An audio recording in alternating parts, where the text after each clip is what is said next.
ওকে, বলেন। কি নিয়ে আলোচনা করলেন, কি প্রসঙ্গে না, ছিল? আজকে তো শপথ নেওয়ার পর তো আমাদের সাথে প্রথম দেখা, যেহেতু আমাদের সাথে প্রথম দেখা, আলোচনাটা খুব ব্রিফ হয়েছে। ব্রিফের মধ্যে আমি আলাপ করেছি, মানে আমি বলেছি, রিকোয়েস্ট করেছি যে ওনারা কতদিন থাকবেন সেটা একটা রোড ম্যাপ যদি দেয় তাহলে আমরা বুঝতে পারি যে কী কী রাষ্ট্র মেরামতের কাজ ওনারা হাতে নেবেন। এটা রোড ম্যাপটা খুব ইম্পর্টেন্ট জাতির জন্য, যে ওনারা কী কী কাজ করতে চাচ্ছেন। তো ওনারা বলেছেন যে আগামী মাসে আবার এক্সটেন্সিভ আমাদের সাথে বসবেন, সব রাজনৈতিক দলের সাথে বসবেন, তখন একটা ক্লিয়ার আইডিয়া পাওয়া যাবে যে কী কী কাজ ওনারা হাতে নিতে পারেন এই জিনিসটা নিয়ে। এর বাইরে আর তেমন কোনো গুরুত্বপূর্ণ আলাপ নেই। আমরা বলেছি যে আমাদের সাপোর্ট ওনাদের জন্য থাকবে। আমি রিকোয়েস্ট করেছি যে যারা সদস্য আছেন ওনারা জানি রাজনৈতিক বক্তব্য না দেন। আজকাল একটু রাজনৈতিক হঠাৎ করে দেখা যাচ্ছে রাজনৈতিক বক্তব্য, এতে করে হঠাৎ করে মানুষের মধ্যে একটা রিয়াকশন আসতে পারে বা অন্য কোনো মেসেজ যেতে পারে।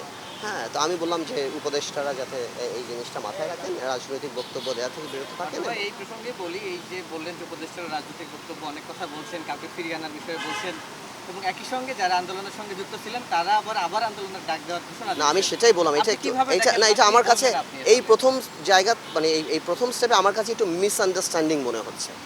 বিকজ এই যেটা ট্রিগার হয়েছে এই রাজনৈতিক বক্তব্য দেওয়ার জন্যে আওয়ামী লীগের যাওয়া হয়েছে একটা রেভলিউশনের মাধ্যমে। তো এটাকে অনেক কুল ডাউন করতে দিতে হবে জাতিকে, আমাদেরকে, আমরা সবাই এফেক্টেড। হ্যাঁ, হাজার মানুষ মারা গিয়েছেন এখানে, আরও বেশি 17 বছরের এই শাসন। তো আমার মনে হয় যে এই জন্যই আমি বলছি যে উপদেষ্টারা যারা আছেন ওনারা যদি রাজনৈতিক বক্তব্য দেওয়াটা থেকে বিরত থাকেন তাহলে আমার মনে হয় যে এই কনফিউশনটা আসলে ক্রিয়েট হবে না, বা একজন কথা বললে, একটা স্পোক্সম্যান থাকলে আমার মনে হয় আপনি কি এটা বলবেন বেটার। ফিরিয়ে আনার বিষয়ে প্রধানমন্ত্রী না, এইগুলি এখন টু আর্লি টু সে, কাউকে ফিরিয়ে আনার ব্যাপার কাউকে না, জনগণ ঠিক করবে।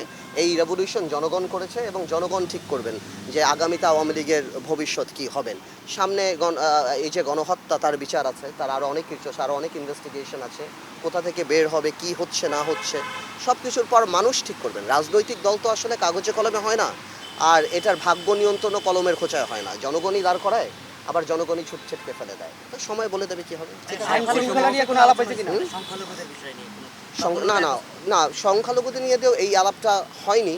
তবে এটা সত্যি কথা, মানে আমার আগে যারা আলাপ করেছেন, পরে আমি যাদের সাথে কথা বলেছি, এটা নিয়ে আমরা সবাই কনসার্ন যে আমরা সংখ্যালঘুদের এই প্রোটেকশনটা কিভাবে দেয়া যায়, বা এটাও মানতে হবে যত না হয়েছে তার বেশি ফলো করে বলানো হচ্ছে, এই জিনিসটা বলানো হচ্ছে, সেদিকেও কেয়ারফুল থাকতে হবে। আর পুলিশ বাহিনীতেও তো দেখলাম মাশাআল্লাহ আস্তে আস্তে নেমে যাচ্ছে। আমি শিওর বাই টাইম ইনশাল্লাহ ঠিক হয়ে যাবে। নির্বাচন নিয়ে কোনো আলোচনা হয়েছে কিনা? শোক দিবস বা 15ই আগস্ট তো সার্বজনীন, 15ই আগস্টের ব্যাপারটা তো ওইভাবে যখন কথা হয়েছে আমরা বলেছি এটা সার্বজনীন, এটা সেরকমভাবেই করা উচিত, যতখানি রেসপেক্ট এটা পাওয়ার মতো অতখানি রেসপেক্টই জানি পায়। সেটাই বলেছি। আরেকটা বিষয় হচ্ছে বৈষম্য বিরোধী ছাত্র আন্দোলন যারা, তারা আজকেও কিন্তু শাহবাগে নেমেছিল তারা, এবং শেখ হাসিনার বিশেষ ট্রাইব্যুনালের মাধ্যমে বিচার দাবি করছে। এটাকে আসলে আপনারা কীভাবে দেখছেন? না, এখানে কোনো ব্যক্তিত্ব কথা আসেন, যারাই হত্যার সাথে জড়িত তাদেরই সবারই করতে হবে, শুধু এই না। আপনি যদি এই কথা আরম্ভ করেন শুধু, সেটা হবে কেন? হত্যার সাথে বিচার থেকে আরম্ভ করে অবৈধ যেসব সম্পত্তি হয়েছে, যা যা আছে, তা আমি মনে করি তো যারা মারা গিয়েছে তাদেরকে এই সম্পত্তিগুলো এখানে অ্যাপার্টমেন্ট বানিয়ে বা তাদেরকে রিহ্যাবিলিটেট করা যায়। এই গত 15 বছরে যেই ধরনের দুঃশাসনে, এই ইলেকশনে যেই বেতন থেকে আরম্ভ করে, ভাতা থেকে আরম্ভ করে যা যাই ওনারা পেয়েছে, এগুলি সবই তো অবৈধ। কারণ constitution spirit is representation of by the people, ওগুলি তো ছিল না। তো এই গত 15 বছরে যা করেছে সবই তো অবৈধ। আমি মনে করি এদের বিরুদ্ধে দ্রুত বিচার বলেন আপনি দ্রুত সম্পত্তি নিলাম আইন বলেন, অর্থনৈতিক রাষ্ট্রদ্রোহিতা বলেন, অনেক কিছু করার আছে। প্রশ্নটা হলো রোড ম্যাপটা দিলে আমরা বুঝতে পারবো যে এই সরকার সেটা করবে না ভবিষ্যতে কোনো গণতান্ত্রিক সরকার সেটা করবে। ভাইয়া, সাবেক দুজন মন্ত্রী ব্যাংক হিসাব জব্দ করা হয়েছে, আরো যারা আছে আর এগুলি তো কিছুই না ব্যাংক হিসাবে, এটা ব্যাংকের মালিক হয়ে গেছে, আপনি হিসাব জব্দ নিয়ে আছেন। হাজার হাজার কোটি টাকা ওনাদের কাছে, লক্ষ লক্ষ কোটি টাকা পাচার হয়ে গেছে। ব্যাংক হিসাব জব্দ তো কিছুই না। এগুলি অনেক বড় কাজ, এগুলির জন্য আলাদা ডিপার্টমেন্ট করে যখন সময় আসবে। এখন প্রশ্ন এটা এই সরকার করবে না ভবিষ্যৎ সরকার করবে। সো আমি মনে করি সেটা অনেক মুখ্য ব্যাপার। মেয়াদ নিয়ে কিছু বলবেন? কোনটা নিয়ে? সরকারের মেয়াদ আমি তো সেটাই বললাম, এটা নির্ভর করে এই সরকারের রোড ম্যাপটা কি, এই সরকারের রাষ্ট্র মেরামতের কি কি কাজ এনারা হাতে নিতে চান। যদি হাতে নিতে চান বড় কিছু, তাহলে মেয়াদ ন্যাচুরালি বড় হবে, বাট ইলেকশন তাড়াতাড়ি দিতে হবে এমন আমাদের কোনো প্রেশার নাই। আমরা যদি মনে করি ভালো কিছু ওনারা করতে চান, আমরা ওনাদের পাশে আছি। বিকজ রেভলিউশনের পরে যে সরকার, আমরা সবাই এটার মধ্যে কন্ট্রিবিউট করেছি, আমরা 17 বছর কন্ট্রিবিউট করেছি। আমরা চাই ভালো কিছু যদি ওনাদের হাত দিয়ে হোক। আমরা সব, এখন রাষ্ট্র মেরামতের সময়, আসুন সবাই মিলে দেশ গড়ি, এটা হওয়া উচিত স্লোগান। তো সুতরাং আমরা সব কিছুতে ওনাদের পাশে থাকবো।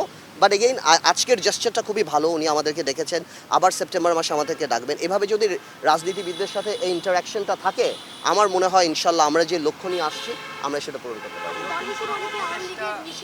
নিষেধাজ্ঞা জারি করার কথা বলছে, এইটা তো অবশ্যই নির্ভর করবে যে আওয়ামী লীগের অপরাধের ম্যাগনিটিউডটা কি। এখনও তো বের হয়নি। এখন আমরা জানি 1000 মানুষ মারা গিয়েছে বা 600 মানুষ মারা গিয়েছে, আরও যে অপরাধগুলি করেছে। আমরা যদি আসলেই দেখি মানবতা বিরোধী ওই টাইপের আওয়ামী লীগ নিজের অস্তিত্ব থেকে দূরে সরে গিয়েছে, আওয়ামী লীগ অন্যরকম দল হয়ে গেছে, তাহলে এই ধরনের দাবি তো আসতেই পারে।